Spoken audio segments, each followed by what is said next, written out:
여야가 오늘 올해 정기국회 마지막 본회의를 엽니다. 새 예산안 처리는 다음 임시국회로 미뤘고 윤 대통령이 거부권을 행사한 노란봉투법 그리고 방송 3법 재표결을 오늘 하게 됩니다. 조희대 대법원장 후보자 임명동의안도 오늘 표결에 붙일 수 있을지 주목되는데요. 가결의 열쇠를 쥔 민주당이 어떤 선택을 할지 관심이 쏠리고 있습니다. 자세한 내용은 취재기자 연결해서 알아보겠습니다. 김대겸 기자. 네, 국회입니다. 네, 노란봉투법 등 이른바 거부권 법안들의 표결 결과가 관심인데요. 통과 여부를 어떻게 봐야 될까요? 네, 애초 오늘 본회의는 올해 정기국회 마지막 본회의로 내년도 정부 예산안 처리를 위해 잡혀있던 일정인데요. 여야가 아직 R&D와 지역화폐 예산 등 핵심 쟁점에서 이견을 좁히지 못해 오늘 예산안 처리는 어렵게 됐고 대신 노란봉투법과 방송 3법 재표결 절차가 주목됩니다. 일반 법안의 경우 출석 의원의 절반 이상 가결표를 받으면 본회의의 문턱을 넘을 수 있지만 대통령이 거부권을 행사한 법안은 출석 의원 3분의 2 이상 찬성으로 가결 요건이 좀 더 까다로워집니다. 결국 야당 측 표만으로는 법안 통과가 어려운 상황에서 여당인 국민의힘이 두 법안에 대한 반대 의사가 명확한 만큼 부결 가능성이 큰 상황입니다.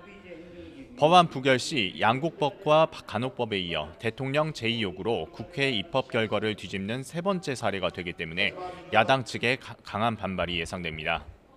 이런 가운데 조희대 대법원장 후보자에 대한 임명 동의안이 오늘 본회의 표결에 붙여질지도 관심입니다. 여야는 잠시 뒤인 오전 10시부터 인사청문 특위를 열고 청문 보고서 채택과 본회의 상정 여부를 결정할 예정입니다. 대법원장 임명은 국회 동의가 꼭 필요하고 출석 의원 과반의 찬성이 필요한 만큼 과반 의석을 지닌 민주당이 주도권을 쥐고 있습니다. 민주당은 임명 동의안이 상정되면 본회의 전 의총을 통해 임명 동의 여부를 결정할 예정이라 어떤 선택이 나올지에도 관심이 쏠리고 있습니다.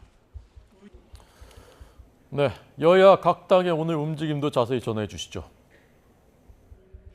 네, 우선 국민의힘의 경우 잠시 뒤 영입 인재 명단을 발표할 예정입니다.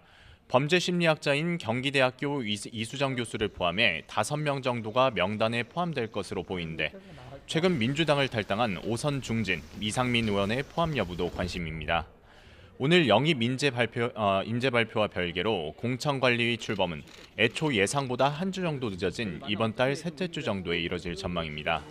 당장 인유한 혁신위와 지도부 간 갈등 상황에 민주당이 추진하는 쌍특검, 국정조사 등 여러 현안과 맞물려 출범 시기를 늦춘 것으로 보입니다. 민주당도 다음 주 초부터 영입 인재들을 발표할 예정인데요. 어제 대의원제 축소와 현역 하위평가의원 공천 페널티 강화 의결로 비명계 의원들의 반발이 거세지는 상황 속에서 공감대를 얻을 수 있는 인물이 올라오는지가 뇌관이 될 것으로 보입니다. 지금까지 국회에서 전해드렸습니다.